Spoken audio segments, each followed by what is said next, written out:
Buen día. En primer lugar, agradecer la invitación que me cursara el Ministerio de Seguridad al Secretario de Estado de Coordinación, para ser sintéticos, Gonzalo Cané, y felicitarlos por el éxito, lo prueba el nutrido auditorio de estas jornadas, y estoy seguro que también va a haber un éxito académico o científico, si quiere calificarse así, el contenido de estas jornadas. La problemática del crimen organizado que campea en nuestra realidad social es complejísima y no es una novedad.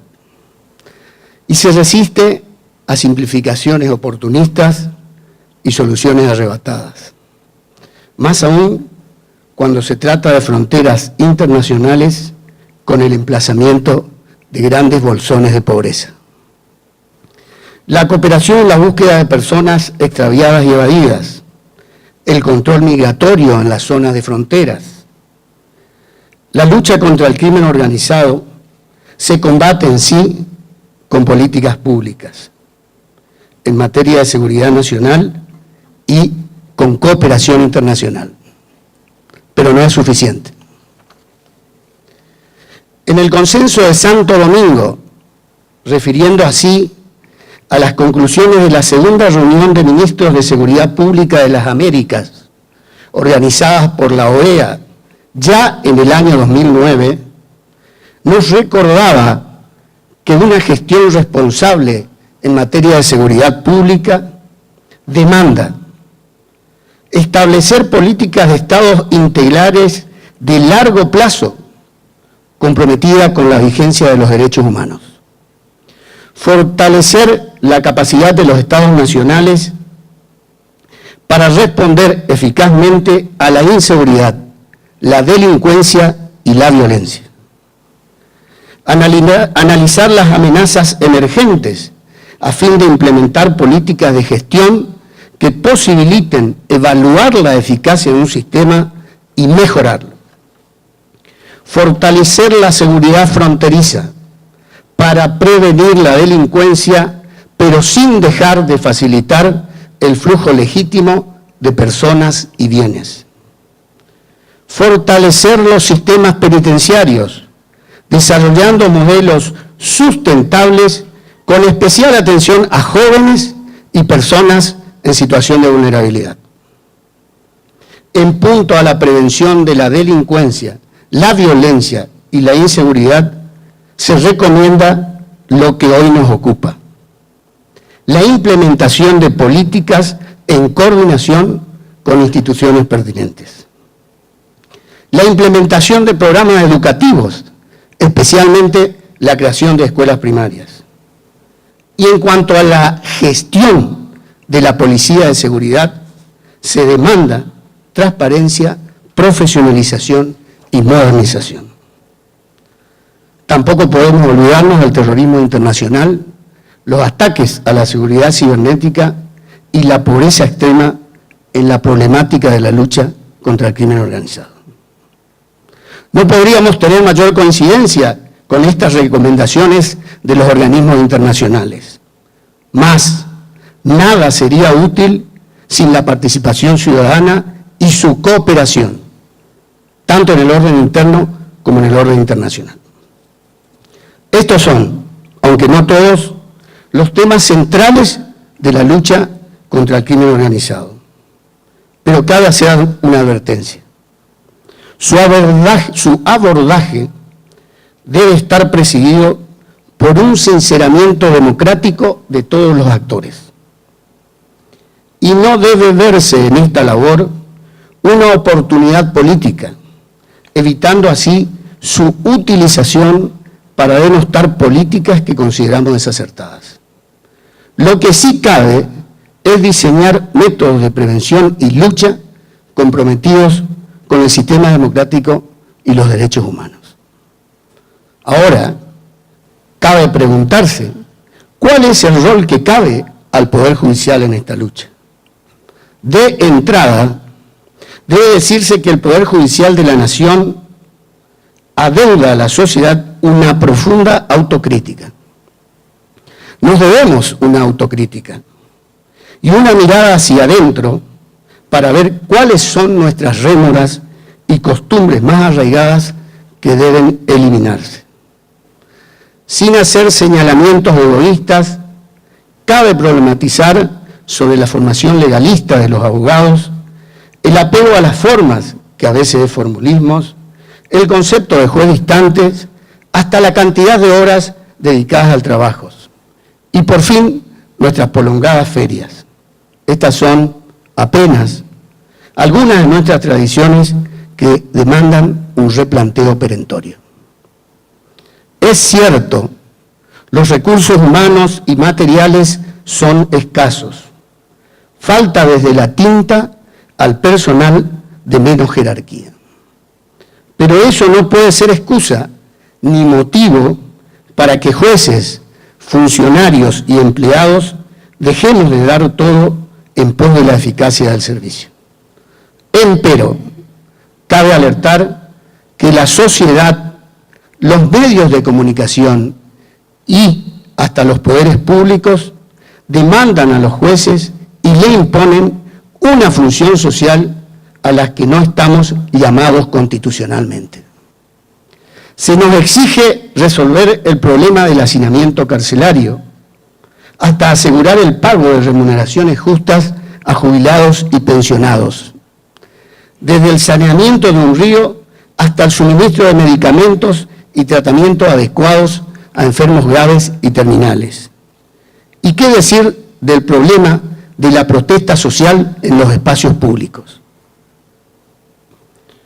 Por eso, y por si fuera poco, como dicen los vendedores de baratijas, se nos reprocha por la mal denominada puerta giratoria, que no es otra cosa que la adecuación de la jurisprudencia nacional a los estándares mínimos fijados por los organismos internacionales de protección de derechos humanos. Es que la sociedad en general y los medios de comunicación en particular creen ver en los jueces verdaderos superhombres con capacidad y estructura burocrática para resolver todos estos problemas. Nos interpelan y nos juzgan a diarios, a veces sin saber el silencioso trabajo de jueces, funcionarios y empleados probos. En este contexto abundan diagnósticos a priorísticos, análisis parcializados y a veces amarillistas. Tampoco podemos olvidar que en el ámbito del Poder Judicial, pese al esfuerzo de la Corte Suprema en su actual integración, carecemos de datos cuantitativos serios que permitan elaborar un diagnóstico certero en vistas a reformas procesales y organizacionales. En general, y para tomar una fecha de corte, las reformas judiciales desde el advenimiento de la democracia fueron todas impulsadas sin ser precedidas de fundadas investigaciones empíricas y serias. Las experiencias pilotos son impacientes y cuando se trataron de reformas procesales en general, se ha desconocido la necesidad del tiempo que requiere el proceso de incorporación de esas reformas a la formación de los operadores jurídicos, lo que terminó generando su rechazo y a la postre el fracaso del sistema que se impulsaba. Históricamente se ha ignorado la necesidad impostergable que la implementación de toda reforma en el sistema de justicia sea monitoreado por un órgano oficial de conformación plural, gobierno, jueces, empleados, abogados, colegios profesionales, universidades y entidades intermedias que desinteresadamente sugieran ajustes y rectificación de rumbos a las autoridades competentes. En fin, enhorabuena la idea de cooperación entre todas las instituciones comprometidas en la prevención y lucha contra la delincuencia, la violencia y la inseguridad. Ahora bien, me cabe, como juez local, aunque no soy formoseño, advertir que la provincia de Formosa, resulta alcanzada por la queja relativa a la escasez de recursos, que no es producto de uno o dos gobiernos, sino de décadas de políticas públicas desentendidas de las necesidades de la justicia federal y de las fuerzas de seguridad. En una provincia con más de 900 kilómetros de frontera con la República Hermana del Paraguay, no son suficientes, pese al denodado esfuerzo de sus miembros, 5 escuadrones y 2 unidades especiales de Gendarmería Nacional con tan solo 1.466 hombres. Le va en saga la Prefectura Naval Argentina con tan solo 2 dependencias y 4 departamentos, y con apenas 300 efectivos. ¿Y qué decir de la Policía Federal con una sola delegación? Y no resulta ocioso remarcar que en este contexto somos los jueces quienes por imperio constitucional tenemos el deber de ejercer el control de constitucionalidad de las políticas públicas que se implementen en la lucha contra el crimen organizado. Es también deber de los jueces hacer respetar por imperio constitucional los estándares mínimos que fijan la Corte Interamericana y la Comisión con sede en Washington, con fundamento en el bloque de constitucionalidad. En otros términos, como lo dice la Corte, esta es la delicada función que incumbe a los jueces, cual es la de testear la razonabilidad del medio elegido por los poderes públicos para alcanzar los objetivos que fijan la Constitución y las leyes, respetando, a su vez, el ámbito de reserva de competencias exclusivas que le es propio al Poder Ejecutivo y al Poder Legislativo para evitar el gobierno de los jueces. Para terminar, señores, la criminalidad organizada en general y el narcotráfico en particular generan desigualdad social al concentrar la riqueza en pocas personas, implicancias negativas en la construcción del Estado de Derecho, contaminando las instituciones políticas.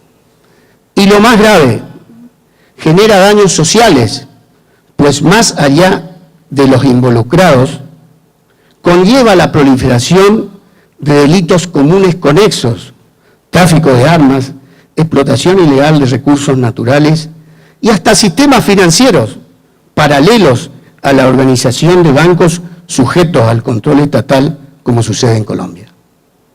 A manera de colofón, cabe la reflexión.